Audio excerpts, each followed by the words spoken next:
Hai, hello, Assalamualaikum. Hari ni kita nak bercakap pasal filem tahun 2004. Okay, filem The Punisher.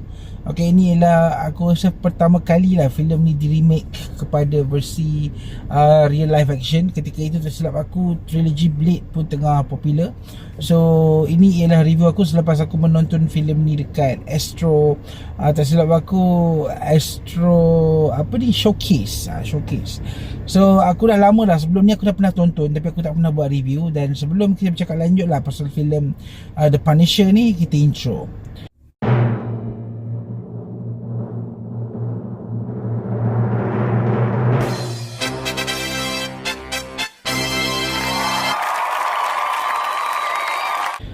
Baik, 2004. Okay, ketika itu kita belum ada Marvel Cinematic Universe. Okay, dan ketika itu pecah-pecah lah. Superhero Marvel ni dijual, dipecah-pecahkan. Dan The Punisher ni ialah satu produk, sebab aku tak ingat dia punya production house, tapi ini ialah satu vigilant yang bagi aku ditunggu-tunggu.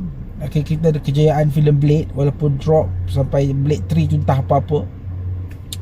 Tapi sayangnya The Punisher bila dibuat filem ini, aku rasa ianya tak sampai expectation. Aku sebagai penonton, aku tak menonton filem The Punisher ni sebagai seorang penggemar movie lah, penggemar komik, sebab aku tak pernah baca pasal komik The Punisher. Okay, aku tak pernah baca. Dan aku rasa movie ni adalah sebuah movie yang bagi aku expect akan mencapai satu aura yang bagus. Sebab dalam filem ni ada John Travolta. Okay, itu ialah X Factor yang bagi aku ketika itu semua tunggu nak tengok. Sebab ini ialah ada John Travolta kot, kan?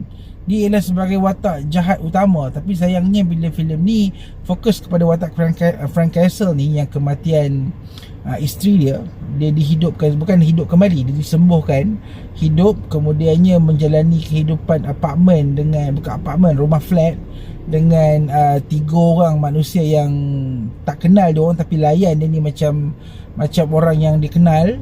Okay, kemudiannya sampailah ke part dia revenge balik terhadap watak John Travolta ni yang telah bunuh isteri dia. Bagi aku the flow itself memang sangat-sangat lambat. Aku percaya bahawa movie ni akan jadi lebih bagus kalau filem ni letak elemen-elemen gore, violence, yang bagi aku fokus kepada elemen revenge itu. Sebab filem ini ialah sebuah filem yang sepatutnya fokus kepada revenge. Okay, revenge ni adalah satu benda yang sangat-sangat diperlukan. Sebab The Punisher, filem ni ialah pasal Punisher, orang yang menghukum. Tapi sayangnya filem ni tak begitu menghukum watak John Travolta itu dengan begitu puas hati. Itu yang menyebabkan filem ni nampak soft, nampak seperti sebuah drama, nampak seperti sebuah filem yang hanya fokus terhadap seorang lelaki yang hanya meratapi kematian isteri dia. Tetapi bila dia nak revenge itu, dia terlalu soft. So kita tak sampai ke satu tahap yang kita rasa geram dan padan dengan apa yang watak jahat ni buat terhadap isteri dia, kan? Ini ialah bukan filem yang macam kita perlu maafkan watak jahat itu, tapi bila watak jahat tu buat something else, kita pasal bertindak. No, it's just blood dibalas dengan blood. Itu je punya idea dia. Tapi sayangnya filem ni gagal untuk mencapai elemen itu. Okay, dan menjadikan filem ni agak soft. Dan tak silap aku, filem ni selepas itu dia orang reboot semula. Okay, aku belum tonton lagi filem reboot tu. Nanti aku akan cuba tengok dekat mana-mana. Dan aku rasa movie ni adalah movie yang sangat weak, sangat lemah. Dan aku bagi rating filem ni 2.5 bintang.